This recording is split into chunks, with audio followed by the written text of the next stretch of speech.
Buenas noches, esto es Animales Sueltos, el programa de Alejandro Fantino. Gran mesa esta noche, Daniel Santoro, buenas noches, ¿cómo le va? Profesor de Pablo, ¿cómo le va? ¿Tengo que contestar? Sí. Me va muy bien. ¿Cuánto va a estar el dólar?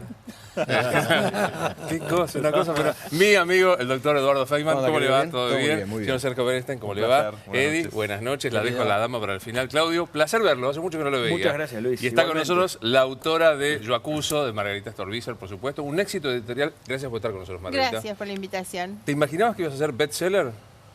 No, tanto como ese no. Además, la verdad es que mi intención tampoco es esa. Yo digo a todos que es una invitación a la reflexión colectiva de lo que nos pasó para que no nos vuelva a pasar, ¿no? Creo que lo importante de esto es aprender y lograr un gran acuerdo para terminar con la corrupción. A ver, hablemos de lo que pasó en el día de hoy. Paro de la Confederación del Transporte, se paralizó el país durante la mañana.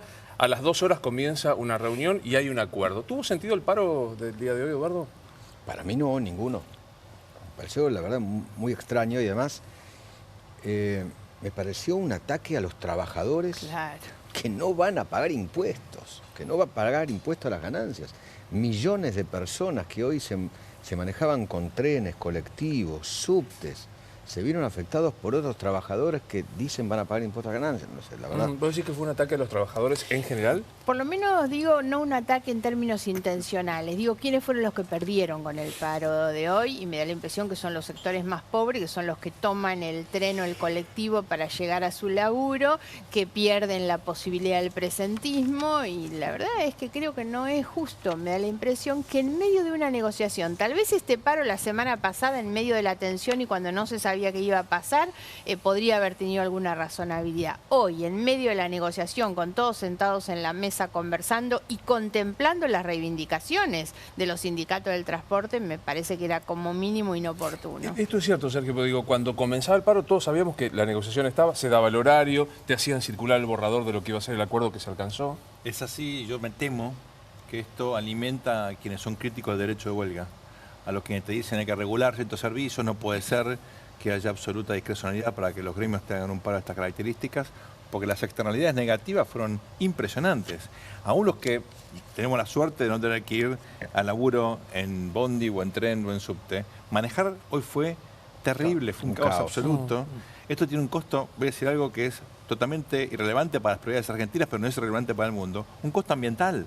Todo el mundo sacando el auto por primera, segunda, un horror de todo punto de vista. Yo creo que es importante que los agentes sindicales no jueguen con fuego, porque esto puede terminar siendo un boomerang. Pero digo, ¿quién convocó al paro? ¿Los dirigentes sindicales o el gobierno torpemente? ¿Cómo planteó la cuestión de ganancias? El gremio de transporte. No, pero digo, formalmente lo convoca la Confederación Argentina del Transporte, todos juntos. Exactamente. Digo, ¿quién impulsó más? ¿El gobierno mandando extraordinarias, abriendo extraordinarias, mandando un proyecto no consensuado? Bueno. Ahora, vos fíjate que, si yo entiendo bien, hicieron el paro para llamar a una asamblea para analizar. ¿Vos te imaginás los choferes de 5 a 7 de la mañana? ¿Quién está levantado de 5? Vos, haciendo el programa de radio, obviamente. 3 o 4 tipos más. Todos los choferes haciendo un análisis de 5 a 7. No se lo cree nadie. Perdón, profesor. ¿Quiénes se levantan para ir a trabajar a las 5 a 7 de la mañana? Él en los medios de comunicación. Él, los cobardes. Yo hablo gran abrazo a todos. Yo hablo de miles de trabajadores. Los productores. Alguien puede decir ningún paro tiene sentido. No sé. Pero esto, que vos digas, vamos a parar de 5 a 7 para hacer asamblea de choferes, para analizar, no sé. No se lo cree nadie. La gente que hoy perdió su tren, su subte, su presentismo, no se merece 5 horas de paro. No se lo merece. Digo, lo convocó formalmente la Confederación Argentina del Transporte. ¿Se generó mayor adhesión por la actitud del gobierno, Daniel? Yo creo que el gobierno se equivocó en haber retrasado la discusión sobre el impuesto a las ganancias que afecta al 20% de los argentinos, ¿no?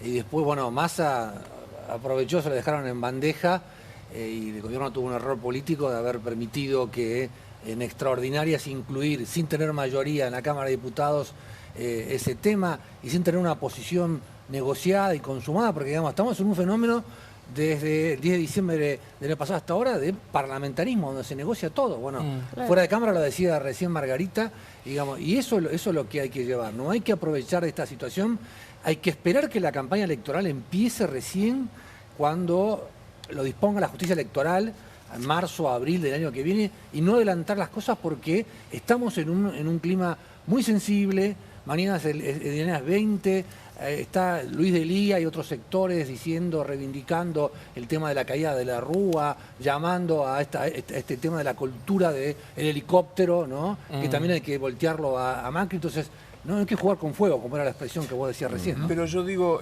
pensando en la foto, vos no estabas de viaje.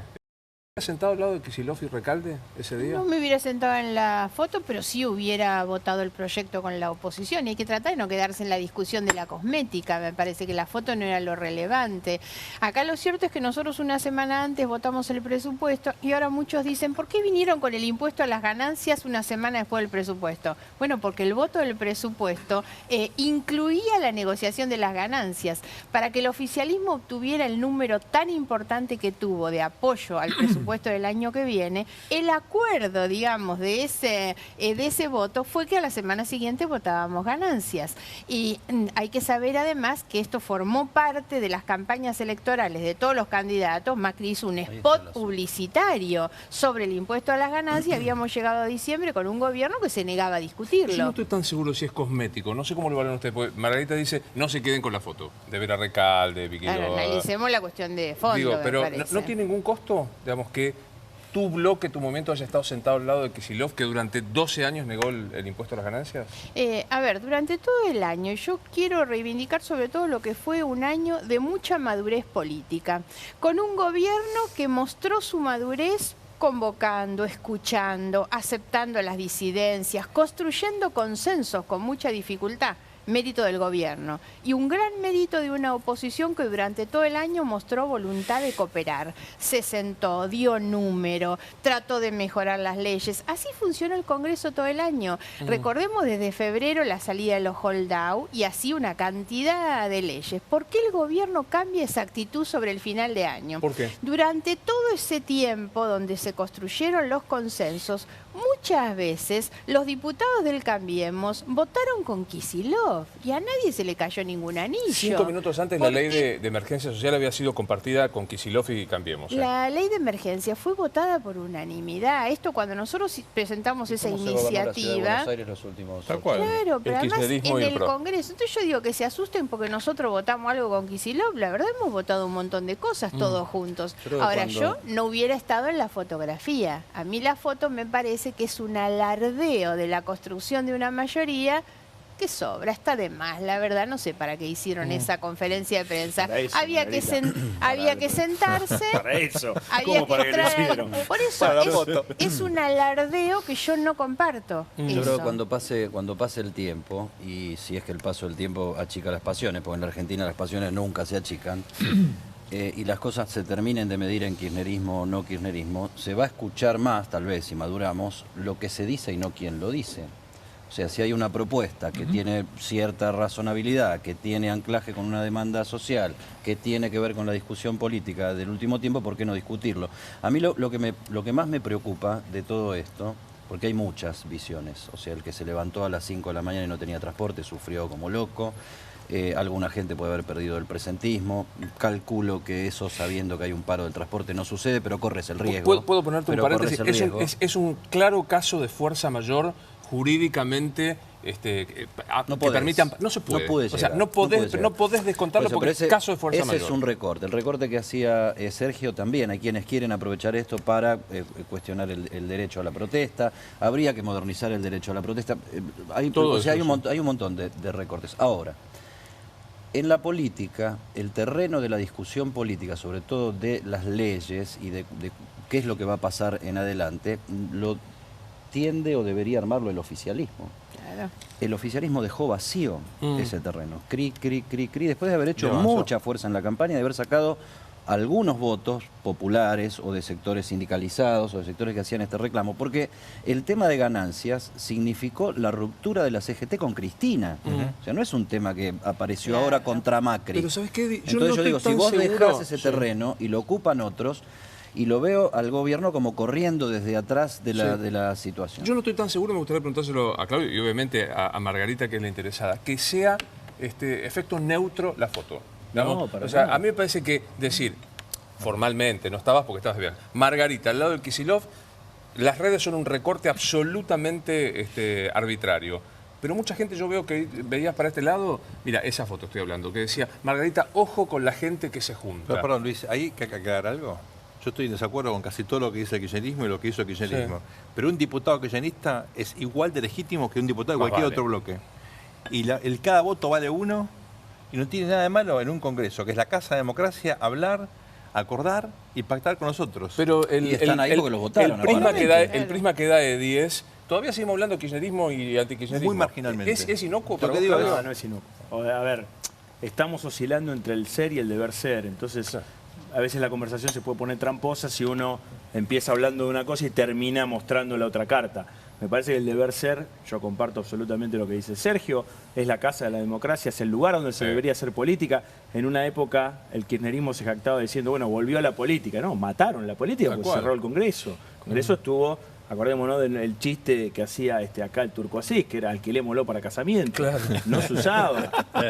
Era penoso. Los diputados que querían trabajar, nos consta acá a mi izquierda, a mi derecha, iban penando por los pasillos con proyectos. Intentando la coma y no lo conseguían. Nada. Ni los oficialistas. Creo que ahora, esa composición del Congreso merece otra cantidad de análisis y de críticas.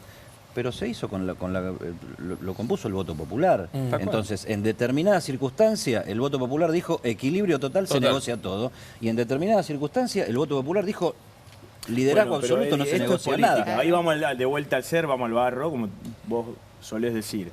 Esa foto con un Kicillof que pocos días después, claramente era digamos, el cerebro político era Massa, el cerebro económico era Kicillof de esa foto. Eso fue lo que se transmitió. Con un pequeño error de cálculo. Con un error de cálculo de 40.000 millones. Más o menos. Más o menos 40.000 millones de pesos. Digamos que todo lo que se sentaron alrededor de él tendría que otro recorte. Pateado a golpes. ¿Y qué me hiciste hacer?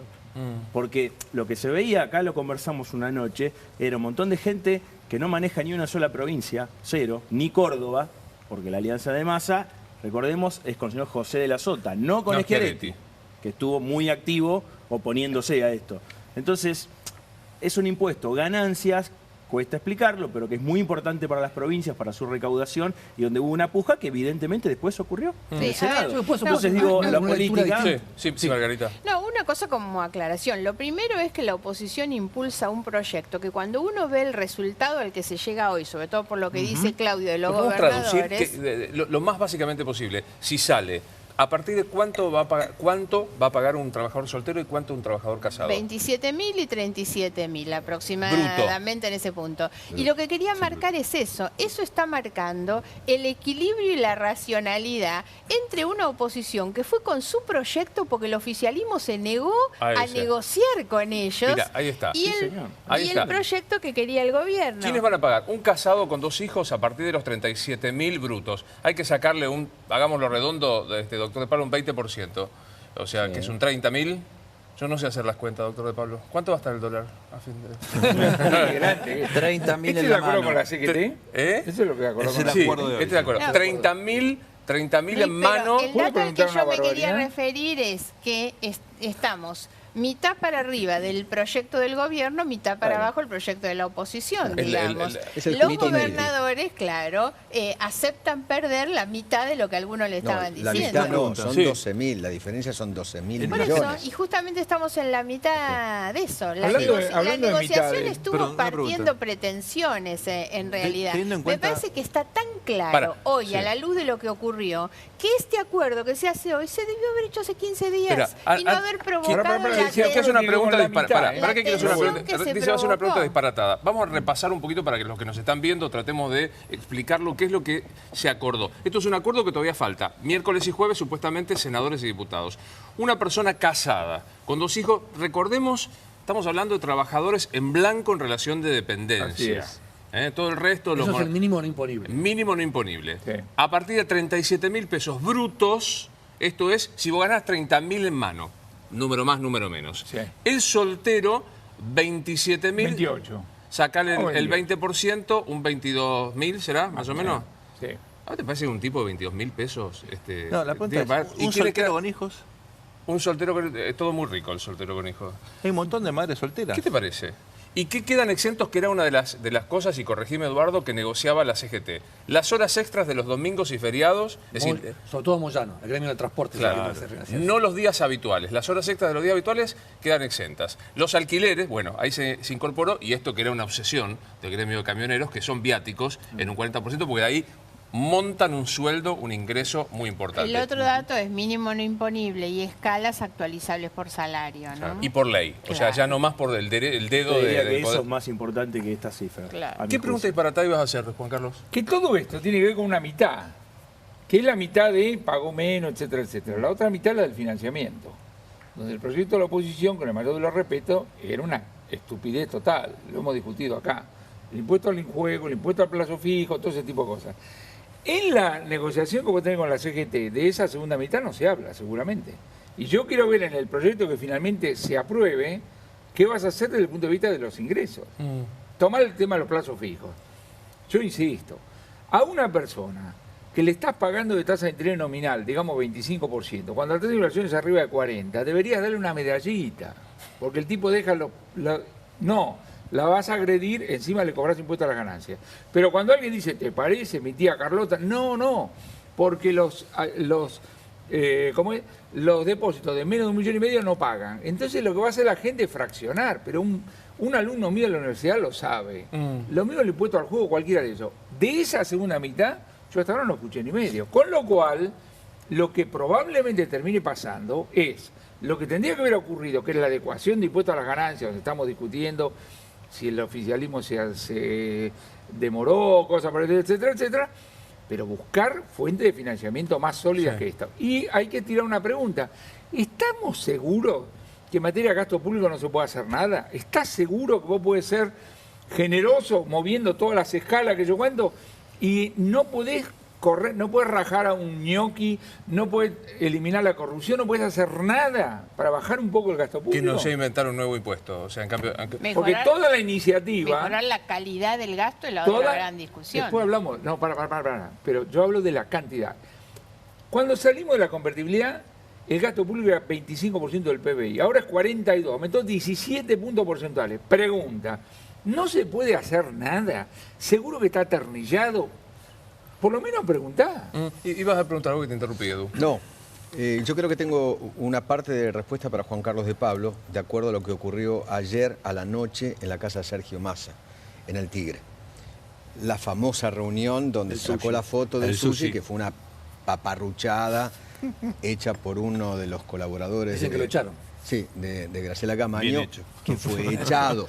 Porque borró. ¿A quién se le ocurre? ¿Qué pasó? Fue echado por Bobo. ¿no viste la foto? Mire, no sé si tenés a mano la foto del encuentro donde se los ve. Está Frigerio, está Quintana. Busque las diferencias. Hay Monzó comiendo sushi. Efectivamente. ¿No te invitaron a esa reunión, Margarita? Yo voy a contar no del sushi, sino lo que se habló, porque lo más importante no es el sushi, porque además el pavote que hizo ¿cómo se llama? El Photoshop. El Photoshop debe haber creído seguramente que no vamos a mostrar que se come sushi. Pero ¿cuál es el problema? Pavote. Bueno, listo. Lo echaron. ¿Qué pasó en esa reunión? Poné la foto. Con sushi, ponela con todo. Dale. ¿Qué pasó en esa reunión? Hubo momentos muy tensos, me cuentan que hubo momentos muy tensos. Allí lo vemos a Quintana, el vicejefe de gabinete de ministros, muy incómodo, me cuentan en un momento cuando se discutió... Es el de remera negra. Exactamente, que está al lado de Massa, al lado de Frigerio y Massa. Exactamente, está a la izquierda de Massa. Y digamos, para terminar, el de acá es Laspina, Luciano Laspina, el hombre de presupuesto de Cambiemos. Tal cual. Quintana estuvo muy incómodo en un momento cuando se discutió el tema del dólar futuro, cuando estaban hablando acerca de la renta financiera. Massa aparentemente se plantó muy fuerte con el tema de monotributistas y jubilados. La reunión estuvo al borde de fracasar, de volar por los aires. Después ambos aflojaron, se distendieron y hubo tranquilidad y siguieron charlando. El gobierno, y acá viene la respuesta para vos, el gobierno no quiere gravar la renta financiera y el impuesto a la minería. No lo quiere hacer. ¿Y de dónde va a sacar la plata? No lo quiere hacer. Aparentemente, en este acuerdo de hoy con la CGT, el dinero está. El dinero está. Margarita. Eso es lo que cree. Bueno, el no dinero sé. siempre estuvo. Hay que ver, por eso yo cuando hablo de la calidad del gasto es saber de dónde lo sacás. Pues sacás de un lado, ponés del otro. Ahora, la verdad, a todos los que les preocupa el problema del costo fiscal, nadie se preguntó por el costo fiscal cuando le bajaron las retenciones al campo, a la minería. Ahí nadie preguntó a ver dónde van a sacar el costo fiscal de todo No eso. también página sobre el tema de la minería. Si yo entiendo bien, hablemos con un experto. Lo que sacó Macri, si no lo hubiera sacado, iba a implicar un maxi juicio contra el gobierno que iba a ser más caro. Así es. Chequemos, porque no es un tema de que vos tomás la decisión para un lado, tomás la decisión para el otro. Chequémoslo con un experto. Pero lo que yo entiendo de gente del sector tiene que ver con, digamos, con eso. Sigo con el relato. Me cuentan el que... relato no sé si es la expresión. Me da la impresión. Perdón, yo porque te cuido. Cada uno tiene su propio relato. Yo te cuido con lo del relato. La descripción. Porque mira que los Cambiemos tienen relato también. La descripción, si quieres, la descripción. Me cuentan que el arreglo de la CGT con el gobierno es un piso de lo que se va a tratar el miércoles. Es un piso. Y hay que ver cómo arregla el gobierno a partir de ahora con los gobernadores y los senadores. En estos momentos, Rogelio Frigerio está comiendo unas empanadas. Les aviso a aquellos que están muy preocupados por lo que se come. Se está comiendo empanadas. Alguien le va a poner el sushi en la mesa que le saca obviamente. Para 2 personas. 3 empanadas. 3 empanadas. Qué miseria. 3 empanadas. Porque son 3 los comensales. Está Frigerio, Urtubey y Schiaretti. Los 3 hablando acerca de lo que hoy se comentó. El acuerdo del gobierno con la CGT le saca a las provincias 12.000 millones. Eso es lo que tienen que hablar con los gobernadores. A ver si ellos quieren que se les saque menos todavía. Entonces todavía la cosa no está totalmente atada. Más allá de que hoy lo que pasa es que desde el gobierno te dicen quién se va a oponer a algo que ya está arreglado con los trabajadores, porque los gremialistas que estuvieron sentados hoy son los representantes de los gobernadores. El tema es que no pueden ganar todos. No es posible que ganen todos. Alguien va a perder. ¿Qué cosa, Sergio? No, ¿cuál es el mecanismo por el cual los gobernadores efectivamente pierden esos recursos? Al modificarse la alícuota, hay un montón de plata que se coparticipa, porque es un impuesto coparticipable, que efectivamente no se recauda y por eso los gobernadores dejan de recibir esos recursos. Sí, Daniel. La escena que contabas vos, ¿no? El trabajador del transporte que hace un paro salvaje para no pagar el impuesto a las ganancias que financia otra realidad de la Argentina, que es la realidad de los piqueteros, la realidad de la gente que cobra la asignación universal por hijo, las cooperativas, trabajar. Yo leí un artículo de Jorge Osona que decía, ya no estamos con el desarrollismo o el liberalismo, estamos con el pobrismo. Así, la pregunta es, si esta estructura de que hay que financiarla de alguna forma, sin recortar el gasto, obviamente, para mantener los derechos individuales, los derechos sociales básicos para la gente, que llegó para quedarse en Argentina. O sea, el kirchnerismo no lo resolvió. Nos dejó una herencia del 30 o el 32% de pobres. Entonces, porque ese es el problema. Yo me acuerdo, cuando yo era joven cronista, había que discutir esto con la CGT y nada más. Y no se discutía más. Ahora hay que llamar a las organizaciones piqueteras, van a tener una obra social, cosa que hemos discutido también acá en la mesa y todo lo demás, pero digamos, es otra cosa que se ha insertado en la realidad y a mí lo que me da lástima es que no pensemos esto que es algo provisorio. Pero, vamos a poder resolverlo. ¿Sabes qué es lo que estamos hablando? Es de una miseria. Se conversó siempre. Pero digo, ¿sabes qué me impresiona? Estamos discutiendo si, y esto me va a acusar de demagogo Juan Carlos, digamos, un laburante que tiene la suerte de trabajar en blanco, que recibe 22.000 pesos, paga impuestos a las ganancias. O sea, la Revolución Nacional y Popular que acaba de irse el 10 de diciembre pasado, hace un año, a un laburante de 15.000 pesos le hacía pagar el impuesto a las ganancias. Municipales, docentes, ¿Qué cosa? maestros. Porque en el mundo se llama impuesto a los ingresos, income tax. Acá le pusieron ganancias, porque originalmente es un impuesto del 75, que grababa ganancias. Después Machinea, ¿te acordás? Le puso los ingresos altos de $6.000. Y después, como congelaron eso, terminamos pagando o casi todos los trabajadores. No es un impuesto a las ganancias, porque el laburo no es ganancia, es un impuesto a los ingresos. Pero un income tax de 15.000 mangos o 22.000 pesos. Digamos, el tipo que nos está viendo en este momento, la persona que nos está viendo en este momento, que es soltero, que vos decís, probablemente tenga un hijo, pero que no está casado, y que cobra 22.000 pesos. ¿Te parece que le podés cobrar un income tax? En un país donde tenés tamaño nivel de gasto público y tamaño nivel de evasión impositiva, no tenemos más remedio. Un solo dato sobre eso. Es una quimera esto de que le vas a sacar plata a 3 o 4 magnates y con eso vas a financiar todo lo que tenemos. Pregunta políticamente. Ahora, yo quiero agregar una cosa en función de lo que acaba de decir Santoro, le voy a decir ahí sobre la mesa. Si estamos delante de la fuerzocracia, y yo creo que en materia fiscal estamos delante de la fuerzocracia, acá tenemos un problema dramático. Definime fuerzocracia. Ahora lo vas a ver. Los piqueteros cortan las calles y las rutas.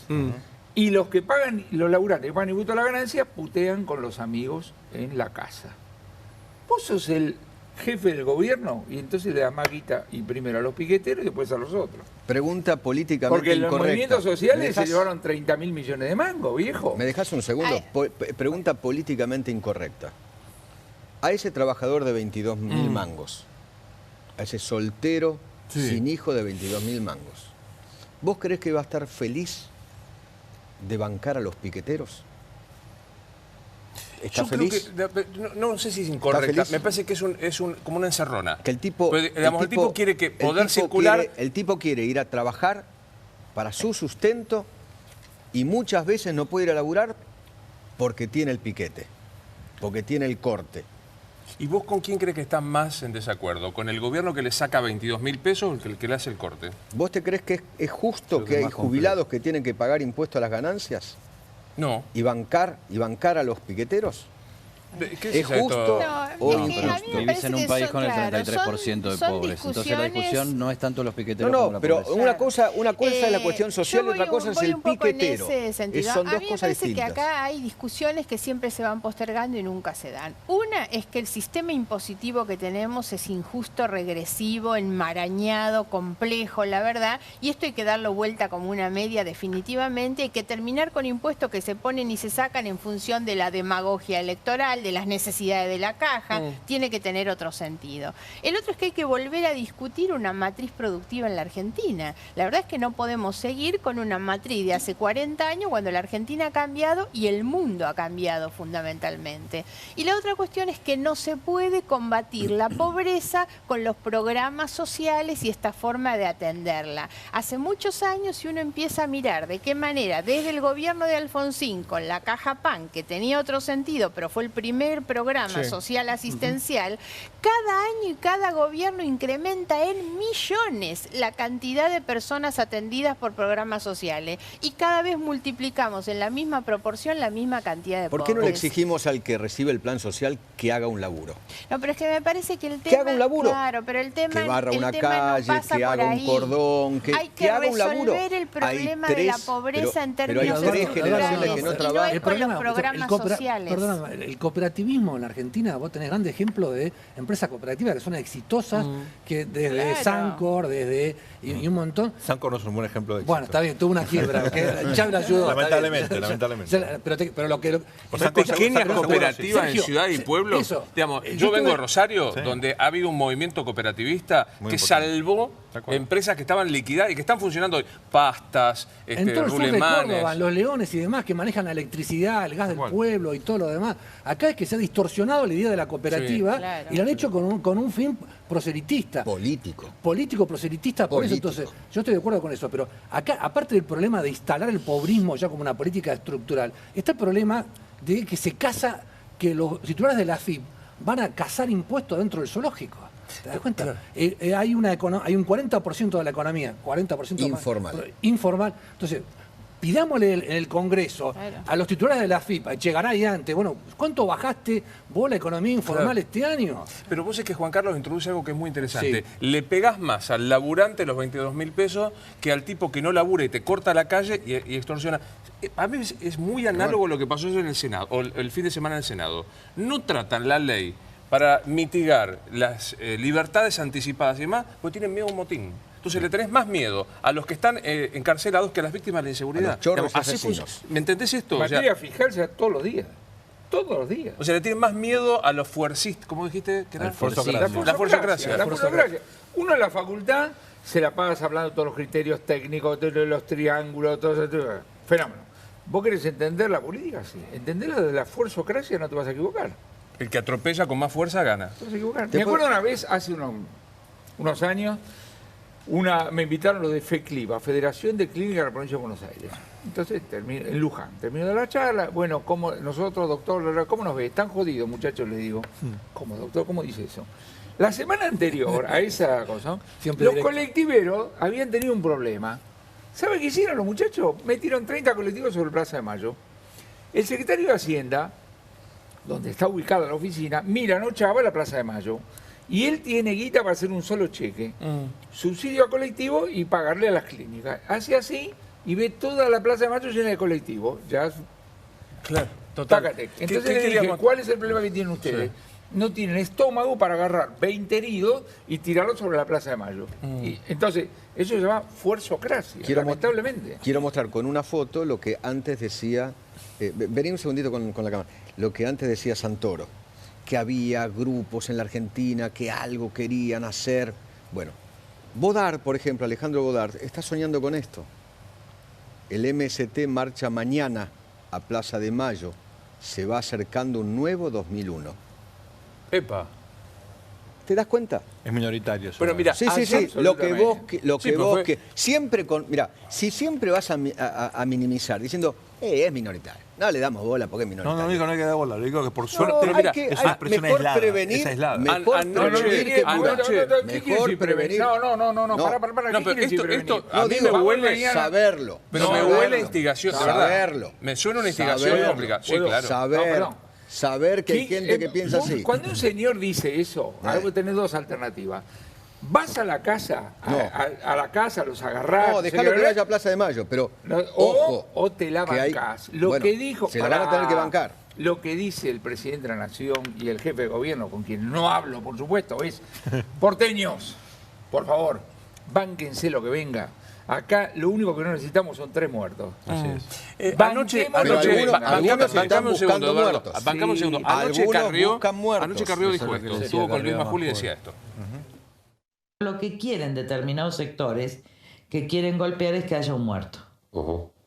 Y esta Argentina no se puede permitir una sola víctima. Se va a respetar porque lo que no hacen los que cortan es respetar los derechos humanos del resto. Pero hay que garantizar, primero, no caer en la jugada, en la emboscada de algún sector kirchnerista que busca un muerto. ¿Vos decís que no? Yo lo viví en la Alianza. Se le fue la mano a la gendarmería, mataron a alguien en el puente Chaco Corrientes.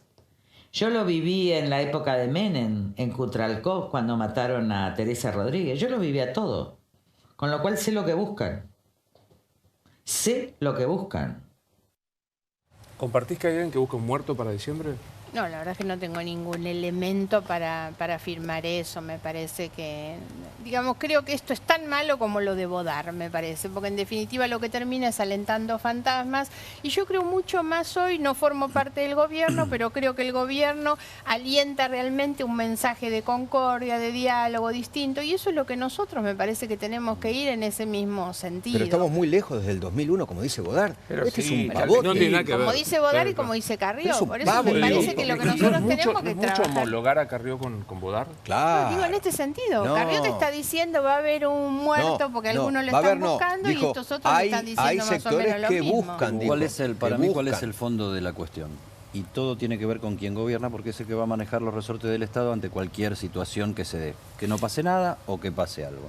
A mí lo que más me preocupa es el discurso de Carrió, porque sí es cierto que hay una preocupación de que estamos en una situación de esas características, estamos temerosos de que hay una situación social que se está yendo de las manos. Pero hay una situación social complicada. Entonces, el problema de origen, ¿cuál es? O sea, yo creo que acá hay una situación de madurez de la sociedad argentina, que yo creo que hace muy poco, vivió el 2001 y el 2002, nos marcó a fuego absolutamente a todos, y creo que nadie en su sano juicio y sin algún interés en particular quiere que suceda absolutamente nada. Ahora bien, yo creo que las cosas no suceden solas y porque sí. 4 locos no arman un 2001 y un 2002. Exacto. O sea, eso no fue una cosa de decir, y ahora, digo yo, vamos a hacer un 2001. Y no, tiene que estar pasando algo para que vos puedas liderar eso que pasa, por lo menos un sector. Si te preocupa es que no estás llegando y estás haciendo agua en contener eso. 2001 le metieron la mano en el bolsillo a la gente en los bancos. Eso fue el 2001. Sí, y una crisis política. Y una crisis política. Y desde La Matanza y el Gran Buenos Aires se te venía la gente sin laburo a pedir comida. Yo viví unos años en México en la década del 90. En un momento el presidente Zedillo enfrenta una rebelión de los estudiantes de la UNAM. Tuvo un año tomada la universidad. Cortaban la principal avenida. Como la UBA acá. Como la UBA de acá, la universidad más grande de América Latina. Y yo tuve oportunidad de charlar muchos años después con Zedillo al respecto, ¿no? Porque, claro, en ese momento era visto como un tipo débil, sin carácter, que los estudiantes usaban el teléfono, un desastre, ¿no? Y él después me dijo, que reflexionó mucho, él había tenido una experiencia personal, porque cuando era chico estuvo a punto de ir a Tlatelolco, que fue el día de la matanza de estudiantes, zafó de casualidad. 1968. Pero me contó que él se puso a estudiar eso y que se dio cuenta después para reflexionar de lo que él había hecho. Él lo había hecho intuitivamente porque le parecía que México no toleraba un escenario de represión y eso nosotros podemos homologar eso aquí. Todos de acuerdo. Después dijo, frente a estas clases de conflictos, cuando hay tanta asimetría entre el poder del Estado y el poder de los grupos que están en rebelión, digamos, o en una acción directa, vos podés hacer, uno, disuasión, disuadir comportamientos de ese grupo y de otros para que esto no se extienda. Dos, tratar de cooptar a algunos de los actores más importantes, que es lo que hace el gobierno, por ejemplo, pactando con grupos piqueteros, los saca de la calle y lo pone de este lado. Después, después hay política de contención del conflicto. Vos tratás de poner paño frío, lo que decía el profesor. Paño frío, tratás de evitar que escale y de a poquito ir digamos, reduciéndolo. Y finalmente decía que el tiempo muchas veces es lo que te termina evitando el peor escenario. Después de un periodo en el cual queda como todo empantanado, vos tenés mayor posibilidades, cuando evitás el gran conflicto, de ir solucionándolo. Ahora, pregunta, digo, Claudio, esto que plantea, enseguida te doy, Daniel, que plantea Bodar y que plantea Carrió, y que me quedo pensando en lo que dijo Margarita. Ojo, porque son dos fantasmas innecesarios y peligrosos. ¿No es también una discusión muy porteña? Digo, una discusión de los 200 kilómetros cuadrados de la capital. Es un poco una discusión porteña. Lo que pasa es que todos sabemos que hay lugares donde se están preparando cosas. Lo sabemos y lo estamos escribiendo. Digamos, concretamente sabemos de Avellaneda, la AFI está muy movilizada, ha intervenido teléfonos, de gente de un equipo de fútbol de primera A muy importante, por ejemplo, en connivencia con un intendente de la zona sur del conurbano. Ojalá no pase nada, hay que contener, pero no es una locura, no es todo un delirio que acá estamos hablando de marcianos con antenas. Pero explicás más brutalmente equipo de fútbol, más allá de los nombres. No quiere hablar de Avellaneda, por eso no quiere hablar. Somos de Avellaneda. Somos los dos nacidos de Avellaneda. Hay un intendente del sur que labura con la mano de obra clásica de con la barra brava de Independiente, concretamente, y están listos para ver qué pasa en el eje Gerli, Lanús, Cuartel Noveno, que es la zona más empobrecida de Lomas de Zamora, donde está la Salada, por ahí ustedes se ubican, todo el cordón del Riachuelo, el cordón sur, que es una desgracia social intensa y perenne, y están viendo si alguien da el primer salto y vamos todos a la carga.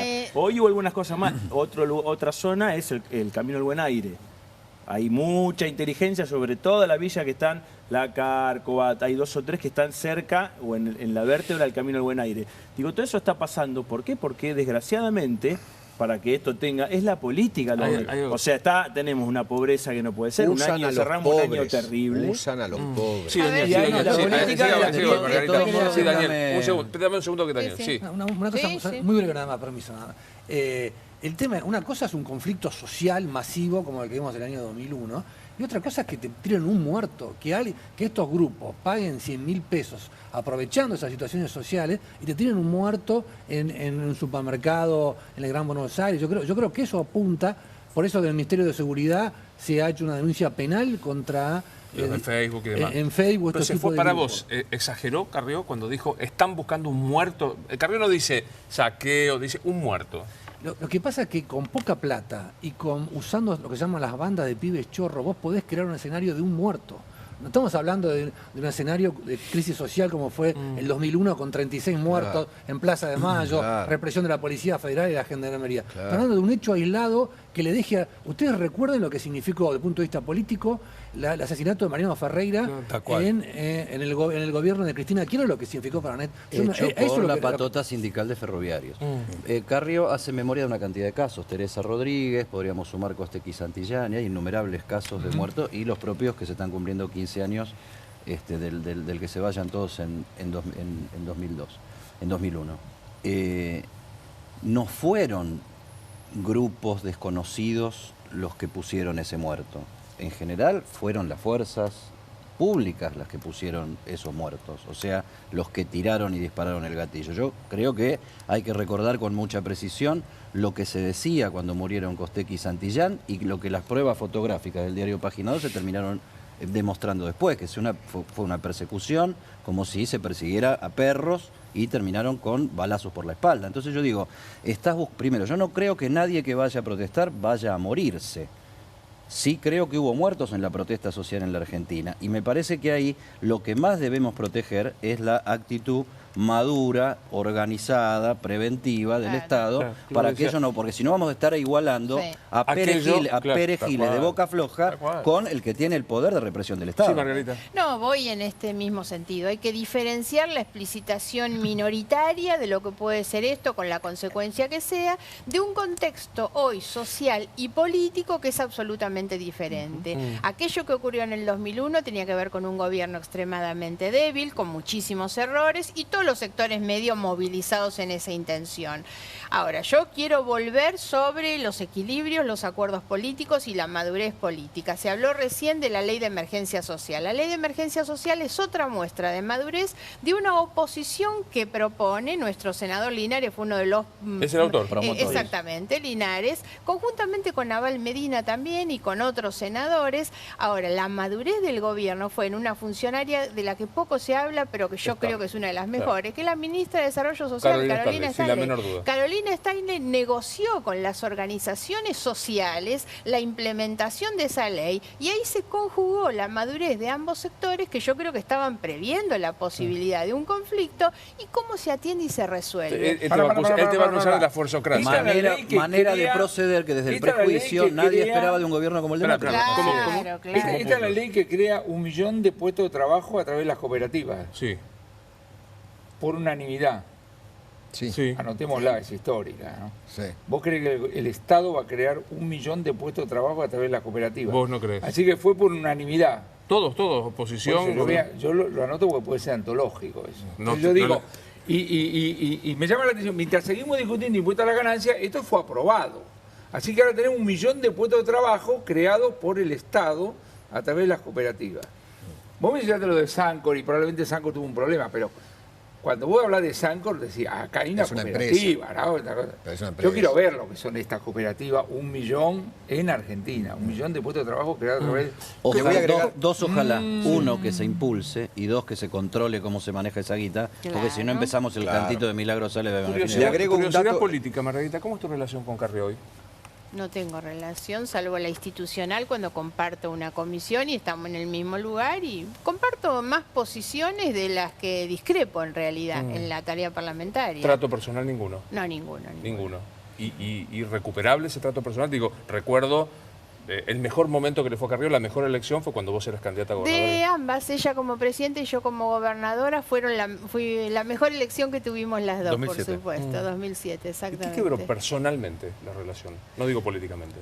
No, pero es que me parece que no hay cuestiones personales. Yo nunca fui de la amistad, de la asiduidad de Carrió, no lo fui antes, no lo soy ahora, y lo que sí tuve fue un acuerdo político. Yo creí mucho en la coalición cívica en su momento. Nunca jugué al buraco, exactamente. No soy de la mesa de buraco de Carrió. Sí, pero no juego con Carrió. Quiero traer un tema acá. Y eso que el buraco es el gran problema de la Argentina. Claro. El buraco fiscal. El buraco fiscal del profesor. Quiero traer a la mesa, hoy hay un montón de cosas. Después no quiero dejar que hagamos mención a lo que ocurrió con el embajador ruso en Turquía y al camión que entra en esta feria en Alemania. La verdad que creo que es muy impactante. Antes de empezar el programa con Claudio y con Daniel hacíamos memoria de cuándo un embajador ruso había sido asesinado. Pero quiero traer a propósito de esto, hoy la Cámara de Casación se reúne por el tema Nisman y tienen 20 días hábiles, si la memoria no me falla, para decidir si se reabre o no la bendita denuncia de Nisman. Hoy se habilitó el debate, se escuchó la posición de la DAIA a favor, bueno, Claudio publicó en el diario toda la carta de la DAIA, haciendo realmente un juego intelectual muy importante, diciendo qué hubiese pasado si hubiese ganado Scioli, y ellos dicen que Luis de Lía sería embajador en Teherán, y todos los problemas que hubiese habido para la investigación de atentado contra la AMIA del año 94. Hoy se habilitó el tema, tienen ahora 20 días para que la Sala 1 de la Cámara Nacional de Casación Penal, que es un tercer nivel dentro de la escalera de la justicia, decida si se reabre la denuncia de Nisman, y primero decida, yo creo que es una cosa elemental, que todos vamos a estar de acuerdo, es que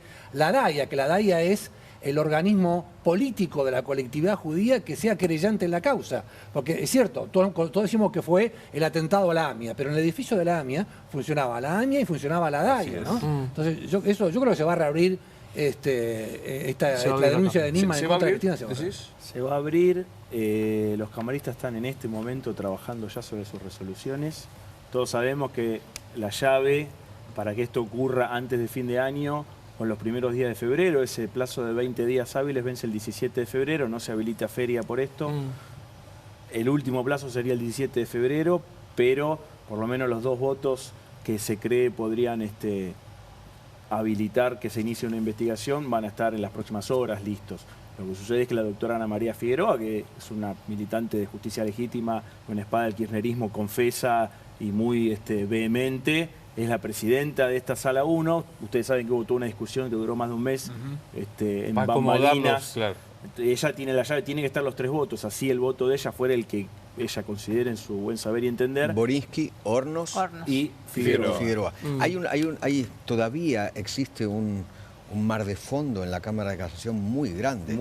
Contra Hornos y Borinsky. Sí, señor. Que dice que no cumplieron, dicen los otros camaristas, que no cumplieron con las reglamentaciones correspondientes. Para traducirlo de la manera más legal posible, lo que van a intentar decir ahora es: Nisman tenía razón para que se abriera una instrucción, para que se abriera una investigación. Decir, hay motivos suficientes. Pensá que este recurso es casi extraordinario por una cosa en la que Daniel tiene mucho que ver, que es la aparición de un audio, de una grabación en la que está publicado en el libro de Dani, Nisman debe morir, vamos a recordarlo, en la que el ex canciller Héctor Timerman, cuyos abogados son los que hoy estaban, los abogados del Cuervo Larroque, de Timerman y de la DAIA, son los 3 representantes que estaban frente a los camaristas. Timerman dice por teléfono y bueno, le dice al presidente de DAIA, ¿no era? De la AMIA. De la AMIA, Borger.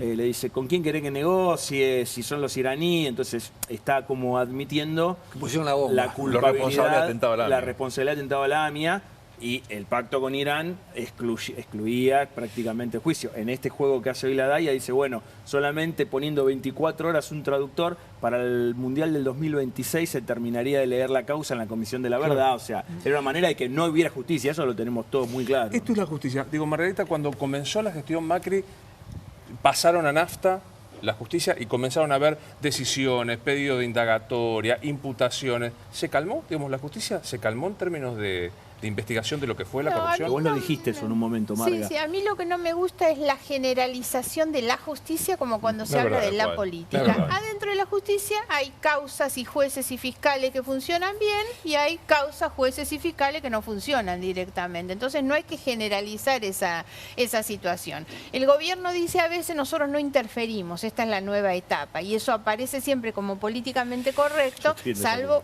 yo estoy convencida que no llaman a los jueces para decirle hagan o no hagan determinadas cosas. Lo que creo es que el gobierno debe tener otra actitud, por lo menos en las causas de investigación de hechos de corrupción.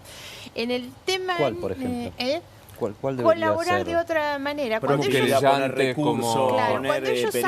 el informe, el estado del Estado, surgen de ahí una cantidad de irregularidades en el punto del delito que ellos deben impulsar una acción en la justicia. Además, vos ves la diferencia que hay en algunas oficinas y en otras. El director de Vialidad fue determinante en la investigación de las obras públicas que lleva el fiscal Policita. Determinante. Con el informe que hizo diciendo, miren, estas obras públicas tienen cobrado el 100%, hicieron el 20%. Fue y lo presentó. Y otra cosa, una anécdota. El jueves pasado fue la cena de la Asociación de Magistrados, 500 jueces en el Hotel Plaza.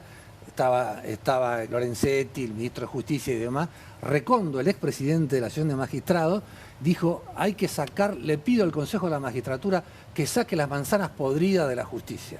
Fue lo más aplaudido de toda la noche, que es lo que creo que falta con tu análisis, ¿no? Claro. Sacar a esos jueces que han alimentado la impunidad todos estos años. Sí, y quiero acotar una cosa sobre el tema Nisman, sobre todo. En realidad, ahora nosotros estamos analizando esto, que es la posibilidad de abrir. La bestialidad es que se haya cerrado. Claro. En un país como el nuestro, donde un fiscal tiene la obligación de investigar una denuncia anónima, telefónica... Sí, le llega un papelito por abajo de la puerta, tiene que el código te ordena que lo investigues. La verdad. Y después, además de haber sido no solamente la denuncia de un fiscal, sino que después recordemos que la impulsó otro fiscal, Policita, la impulsó el fiscal... el fiscal de Cámara, Moldes. También, y sin embargo el juez y la Cámara, Sala 1, decidieron plancharlo. Digamos, Entonces, Rafecas, que hoy de paso volvió, hoy archivó, ni siquiera abrió la causa del tema Pratgay y Sturzenegger por Levax, ¿no? Él dice, me parece que está diciendo lo mismo el día de Nisman. Yo en este tema no me meto porque no veo un delito ostensible, no voy a abrir una causa contra alguien que no me parece, que es lo mismo que dijo en la causa de Nisman. ¿Sabes qué? Hoy me pareció muy impactante esta foto que vamos a ver en este momento. Tuvo 75 minutos Alejandra Gils Carbó. Pero no a solas. Con el Papa. No a solas. 75 minutos. ¿Cuánto tuvo con Macri? Pero no a solas. Estuvo con otros... Dos fiscales del fiscal peruano. Generales. No estuvo a solas. Digamos la verdad. Igualmente logró la foto. La señora logró la foto que quería. Pero hoy el presidente del Colegio de Abogados de la Ciudad de Buenos Aires, Guillermo Liperas, pidió el juicio político por mal desempeño ante la comisión del Congreso de Gils Carbó, que eso es lo que hay que... Nosotros lo venimos pidiendo hace 3 años. Yo la he denunciado penalmente por lo mismo que ahora se pide el juicio político, y tengo pedido el juicio político en la Cámara también. Ella tiene 36 causas penales. Pero esto es la manipulación de las designaciones de los fiscales y la asignación de las causas. Hay una vieja causa que es en esa que tenía el fiscal Marijuán, cuando Marijuán se toma la licencia y había que investigar a los BAES, y ella termina así, digamos, la instrucción al fiscal, termina designando un fiscal ad hoc sin acuerdo de Senado, y esa es la irregularidad delictual que comete, porque Gonella es el responsable de sacar a los bares y decir, no, en la causa solo se investiga a los chicos Fariña y el Ascar, dice, y se sacan a todos los demás. Claro. Ahora, mi pregunta, Edu, perdóname, Eduardo, ¿logró la foto Gils Carbó o la armó Pancho, la armó Francisco? Pancho no, la logró. Fue Pancho directamente. Su santidad. Respeto a la investidura. Le decían Pancho. En un momento decían Pancho. Eso digo. No, la logró Gils Carbó o la armó el Papa. Y yo creo que ¿Tiene más poder Gils Carbó que el Papa? No, la buscaba Gils Carbó, porque yo creo que muchos de estos jueces que fueron a buscar la foto con el Papa creen que traen la foto a Buenos Aires. Dicen, bueno, acá, si yo vengo con el Papa, tengo un pasaporte. ¿No es un espaldarazo? Mirá esa foto de vuelta. No es. Mirá esa foto de vuelta. No, el Papa no se saca foto con todos. ¿Cómo que no? Se sacó con impresentables. Se sacó con Moreno, con la esposa de Primero Moreno. 6 meses cuando dijo, me usan. Después no apareció más. Yo casi me tendría que buscar el sonrisómetro. Yo estoy de acuerdo con Eduardo. Ella inventó un programa que es llevar la justicia a las villas de emergencia, que es un tema que le encanta al Papa, y después de no sé cuántos meses logró. Y tuvieron una anécdota. Gustavo Vera, que es el referente de acá, cuando llevó ya 2 veces llevó jueces al Vaticano. Hay otros jueces que lo llaman y le dicen, Gustavo, ¿a quién tengo que procesar para ir a ver al Papa? Es muy bueno. Te lo juro. Es tremendamente bueno. Pero así funciona. Es increíble. Es tremendo. O sea, ¿cómo hago la foto? ¿A quién te proceso? ¿Con un secretario alcanza o voy por un ministro? O sea, ojo, porque el juez Rafecas, que fue... tiene un jury de enjuiciamiento. Con lo cual, ir a ver al Papa tampoco te zafa de la procedencia. No, pero muchos es una señal de lo débil que estás. Pero muchos creen que si tienen la divino foto... te deja un poco mejor parado. Que muchos creen que como traen la foto con el Papa, ya tienen... Creen que Gils Carbó debe creer que no la van a sacar porque tiene el aval del Papa. Porque todos dicen, tengo la foto, tengo el aval. Mentira, no tenés nada. ¿Qué aval tenés? Yo no sé. Déjame, Luis, una aclaración que tantos nos fuimos del tema teléfonos y no AMIA. influyen en nada. O sea, hay tanto teléfono hablando con el Vaticano. Pasó algo muy importante, creo yo, que me parece que no lo destacamos, lo que deberíamos haberlo destacado, es el trabajo de los herederos de Nisman, los 3 fiscales que dieron a Nisman, que encontraron pruebas que confirman que el atentado de la AMIA fue causado por la Traffic Blanca. Se acabó la teoría de la implosión, del volquete de los sirios, de que había bombas. Se acabó de Lía. Se acabó de Lía. Es muy importante. Es una vergüenza que ocurra 22 años después, pero estaba un balde rojo congelado. De casualidad. No es la primera prueba, ya estos 3 fiscales encontraron, identificaron al muerto que no sabía quién era, que era el hijo de otra víctima, que nadie había reclamado nunca, este año pasado, y me parece muy importante. La tráfico de Yeldín estaba. Exactamente. Dejemos dar vuelta con cosas. Sí, Daniel. No, yo para abonar lo que dice Claudio, acá el Tribunal Oral Federal 3, cuando anula la investigación de Galeano contra los policías bonaerenses, dice en un comunicado que existió una traffic. Y ya en ese momento hay cadáveres, parte de los 85 cadáveres, sobre todo los que estaban en la vereda, que tenían trozos del chasis de la traffic en el cuerpo. ¿Por qué esto es importante, Luis? Esto es importante porque lo que hay que confirmar acá es el conductor suicida. Claro.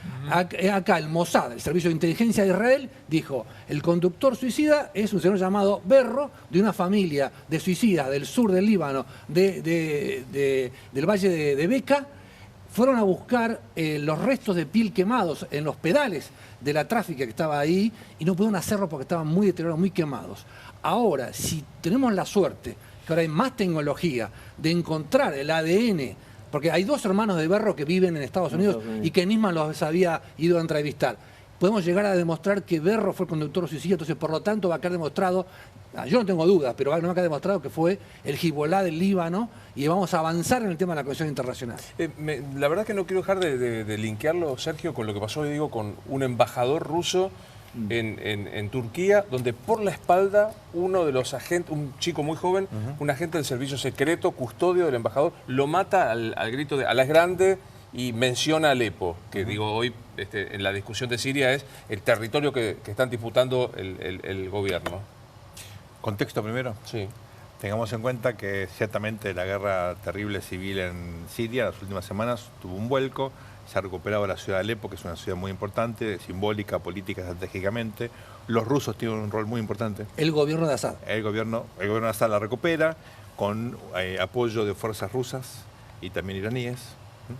Rusia se convirtió en una potencia con capacidad de influir muchísimo en esta guerra y en la región. Y obviamente esto genera un cambio en el equilibrio de poder, donde los sectores más fundamentalistas, ISIS y otros, sienten que la presencia rusa desequilibra este balance que hasta hace no mucho perjudicaba al gobierno de Assad, ¿no? Ahora, más allá de este contexto, lo que queda claro es que estamos en un momento donde el equilibrio mundial es sumamente inestable, donde no hay ninguna medida de seguridad, como siempre ocurre, que sea perfecta. No hay prevención.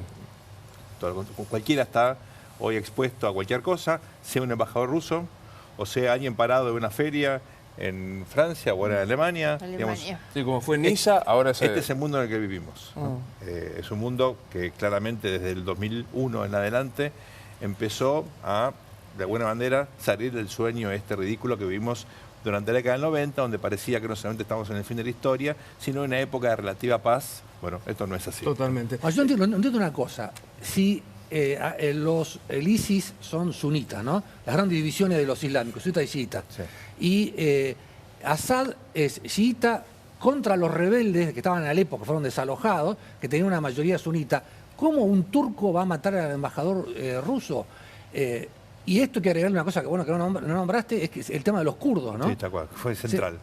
¿Para quién jugó ese...? No sabemos, hay que esperar la investigación que seguramente se va a hacer. Saber si se trata de un enajenado, digamos, alguien que una conspiración. Puede ser algo individual, puede ser algo más general, más conspirativo.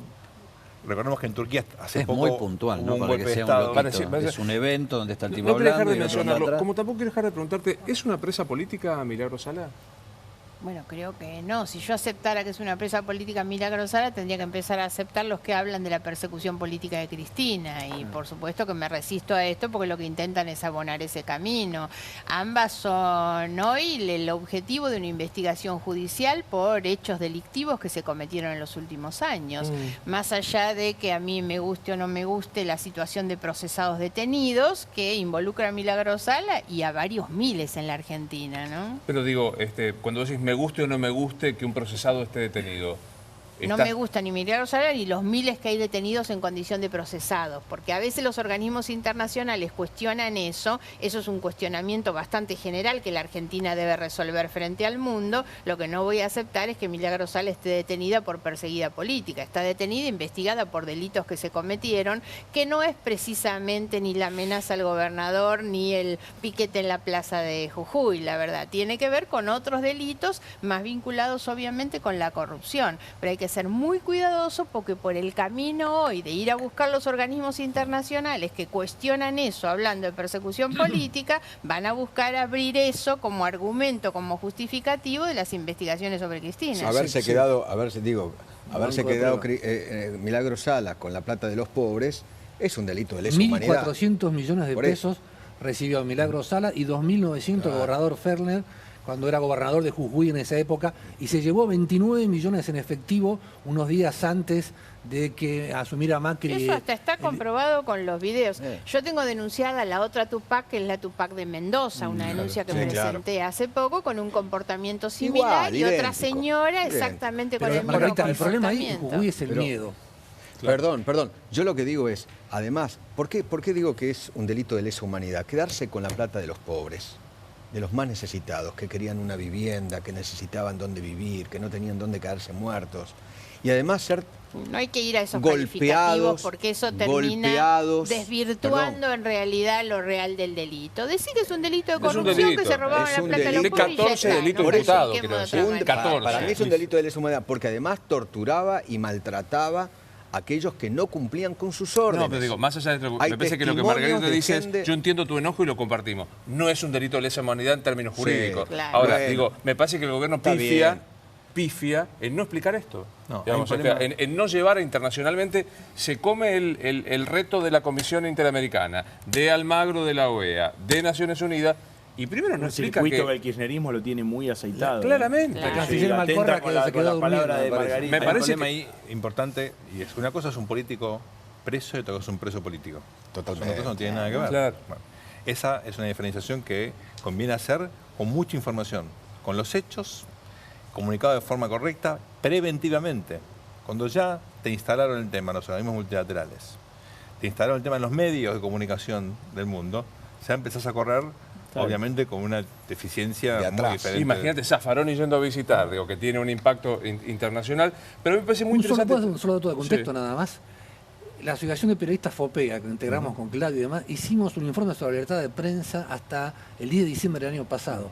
Ningún periodista jujeño quiso dar el nombre.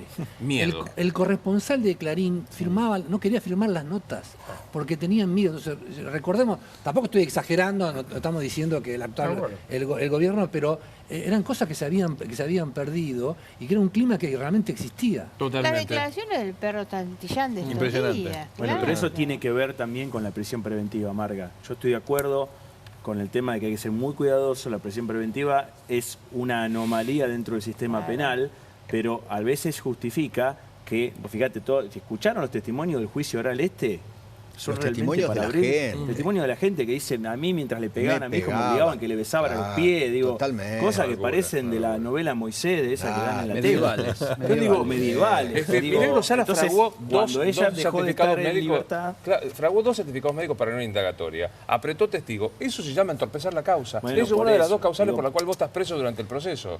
Y que la gente pueda hablar porque sabe que tiene la tranquilidad que esta noche no le van a incendiar las casas. La amenaza a los testigos, la presión sobre los testigos, eso es lo que entorpecimiento clarito. Totalmente. Quiero cambiar de tema para compartir una imagen que la verdad que es increíble.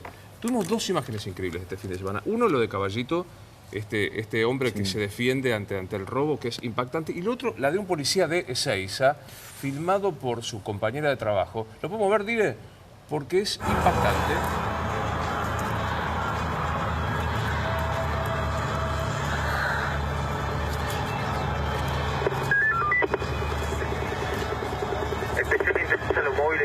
Vale, sí, identificar colectivo línea 306 de FAIR.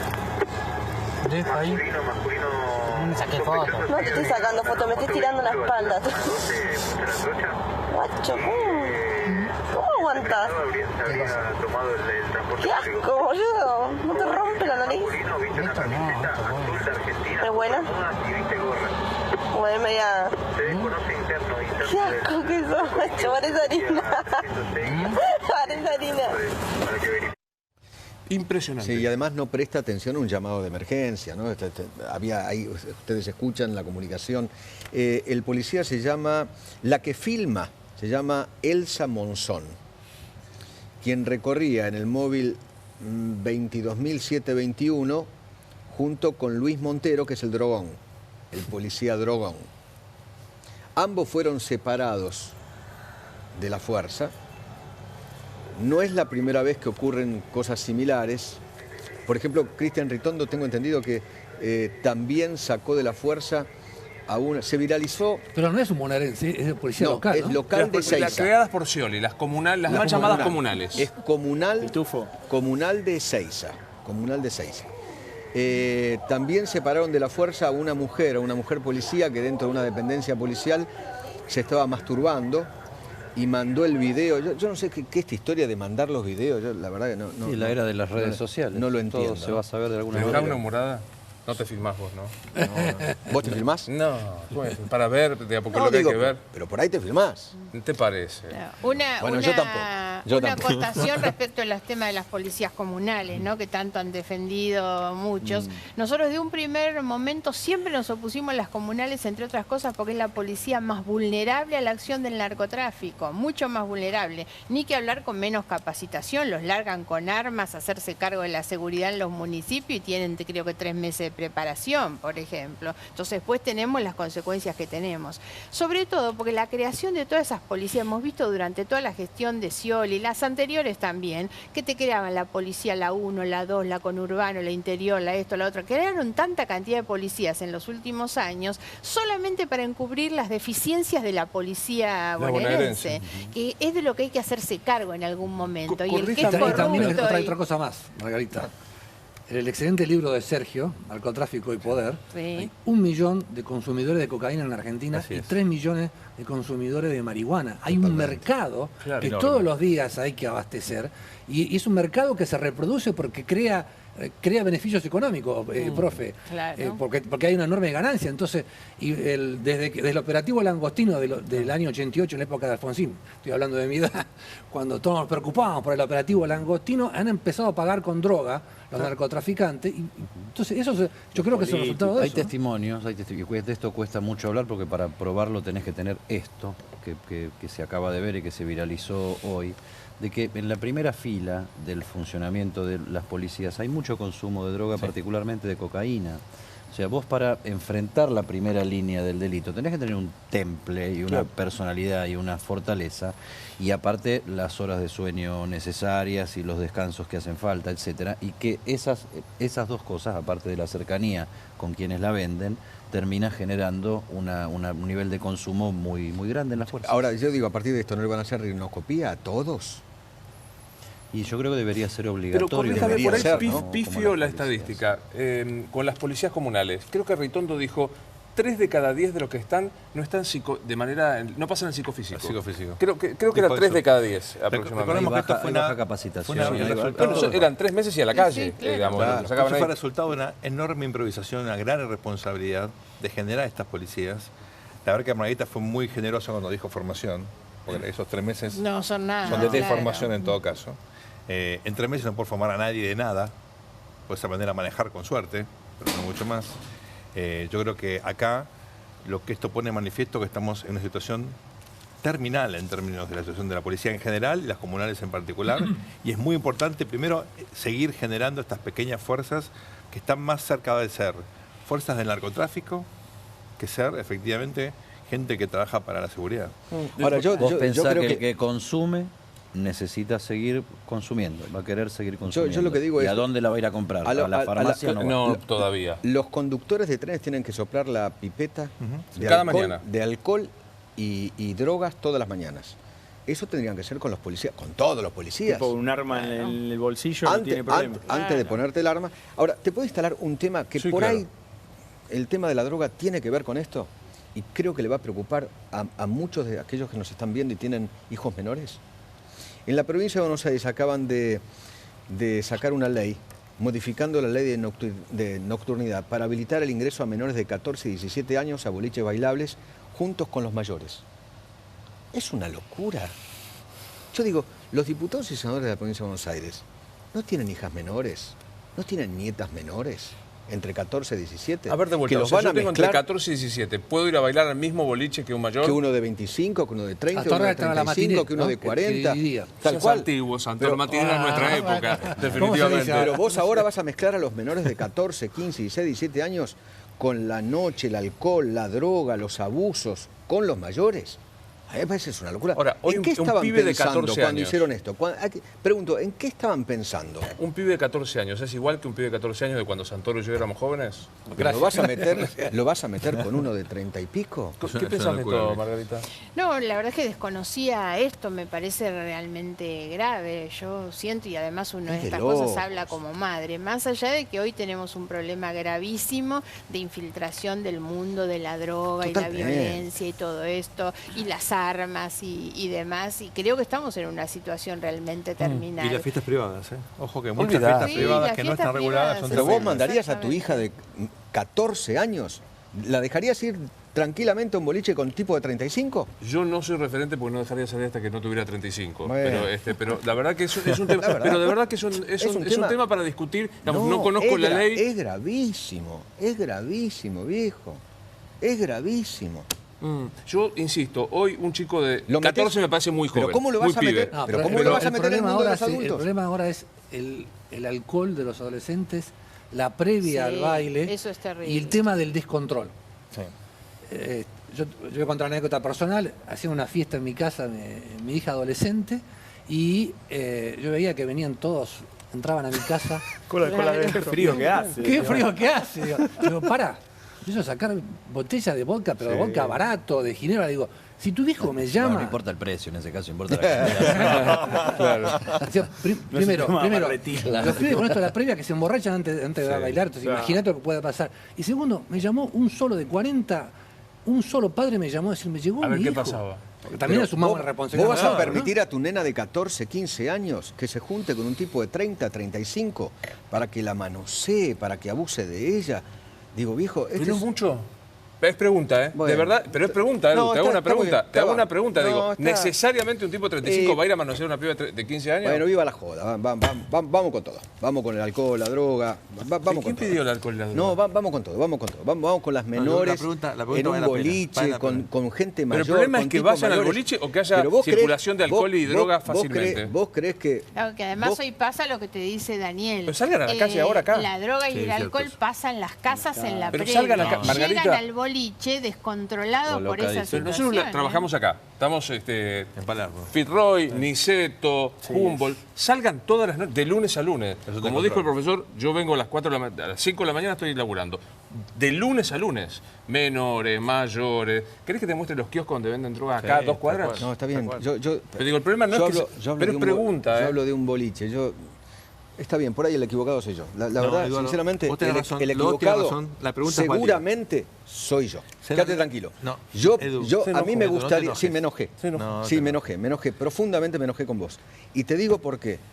Porque mezclar a nenas de 14 y 15 años con tipo boludo grandote de 30, 30 y pico, 40 años, es muy jorobado.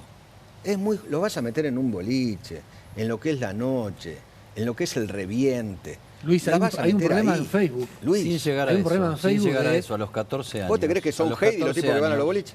Nadie tiene la formación y la educación para incluso interpretar situaciones que pueda haber sin llegar a participar. O sea, yo no llegaría al acto extremo. Los mayores con los mayores, no estaríamos hablando de que todo aquel que va a un boliche es un delincuente por tener 35 años. No, pero no digo eso. No es así. Me parece que hay una cuestión de incorporación de los jóvenes al entretenimiento que sea en lugares donde no dé la sensación de que vale todo. Lo que dice Luis, creo yo, es que la regulación que hoy existe tampoco, la verdad, nadie la cumple. Claro. Y es la verdad. No, además el problema no es solo adentro del boliche. Tenés la fiesta privada, tenés la casa, el fin de semana que los padres se van, los chicos te quedan solos. La quinta en la que este año que eran morenos. Eran morenos. Eran pibes de 13, 14 años, habilitados por la municipalidad. No te estoy diciendo de un hecho concreto de esta ley, que es una locura. Todavía no discutamos es ley, esta... es una media sanción. No, media sanción, Diputados y senadores de la provincia de Buenos Aires, es ley. No puede vetarla. Tiene oportunidad de vetarla la gobernadora. Yo espero que la gobernadora, me imagino que la gobernadora esto lo va a revisar, me imagino, qué sé yo. Por ahí no, el equivocado debo ser yo. Está enojado. Yo soy políticamente incorrecto. No te sientas solo, Eduardo. No, yo me siento solo. La verdad, en esto por ahí me siento solo. No, pero es que en realidad lo que estamos diciendo es que el problema es lo que vos decís y es más amplio. Yo no tengo hijos. Yo no tengo hijos. ¿Ustedes tienen hijos? Sí. Vos no tenés hijos. Pero no hace falta. Y entonces para vos no hace falta pasar. No es fácil. No hace falta pasar por una situación para entender la gravedad. No hace falta tener una enfermedad terminal para entender que es una gravedad. Por eso mismo digo. Pero es pregunta. Es pregunta que te digo. Por eso mismo digo. Por eso mismo, yo no tengo hijos. Y pienso en mis amigos que tienen hijos en estas edades. Nos vamos a ir peleados. Sí, me voy a ir peleado. Estamos hablando de lo mismo, Edu. Estamos hablando de lo mismo. Estamos hablando del fracaso del Estado, de regular las cosas básicas. Yo creo que el dejar hacer en este tipo de cosas... El fracaso también de la familia. Están matando a los jóvenes. Todo es el Estado que me dé, el Estado me dé plata, que me dé un plan, que me... Mínimamente te controlar. Pero cuidado, también me parece que se vende droga, se vende droga. Pero el problema es digamos, o sea, yo no sé si estoy de acuerdo con esto. El problema es que hoy, sin esta ley, un pibe de 14 años, acá, a 100 metros, accede a la droga, al alcohol y al boliche. Sin ningún tipo de problema. Pero el fenómeno no debería. Es que sin herramientas para defenderse de eso, el consumo, sobre todo de alcohol, empieza en las casas. Está muy bien. Bueno, tengo 2 libros para... No se enoje, es pregunta. Lo voy a pensar. Ok. 2 libros para recomendar. El primero, El Yo Acuso, de Margarita Stolbizer, que está teniendo muchísimo éxito y que es un testimonio directo e inmediato de lo que fueron los últimos años respecto de qué es lo que hay que hacer para que la impunidad no sea algo consolidado en la Argentina. Y el otro, el gran amigo, que es Tu Fuerza Interior, Potenciar tus fortalezas para lograr el cambio, de Bernardo Estamateas, que mañana lo va a estar presentando en Arturo Illia 2632 en San Justo. Un gran tipo es Bernardo Estamateas, con el que tenemos el gusto de trabajar en Desayuno Americano, así que muchísima suerte. ¿Estamos peleados? ¿Estamos peleados? ¿Quién? Usted y yo. Yo con vos no hablo. Lo estabas pensando. Lo estaba pensando. Ya volvemos. ¿Vas a ser candidato a senadora? Ay, qué pregunta. Claro, todo el año. Pude sortear esta pregunta de Ale durante todo el año. Y ahora no me la vas a sacar vos. Obviamente. Antes de irse le dijo, preguntale. Regalo de Navidad. Tengo 2 opciones. ¿O cuánto va a estar el dólar? No, quiero que me inviten de nuevo el año que viene. Obvio. Así que... Ya estamos. ¿Y el año que viene, sabes lo que voy a decir en febrero, por ejemplo? Esto cuando falta empiece. Y en marzo te voy a decir, todavía falta. Digámoslo de esta manera. Siempre dije, va a ser después de abril. Pero digámoslo así de esta manera. No, ni sé si voy a hacer. De 0 a 10, ¿cuánto estás de cómoda trabajando con Sergio Massa? Yo estoy muy cómoda trabajando con Massa. ¿10? Yo no sé si 10, pero estoy muy cómoda. 8 como el presidente, 8. Gracias, Margarita. Señores, felicidades. Muchas gracias. Igualmente, feliz Navidad para vos y feliz Año Nuevo. No me mire para atrás. Nada, me quedó hablar de lo de Milani, que fue citado para indagatoria. Te prometo que mañana lo hacemos, pues no fuimos. ¿Cómo no? Señores, buenas noches. Estos Animales Sueltos, el programa Alejandro Fantino. Buenas noches.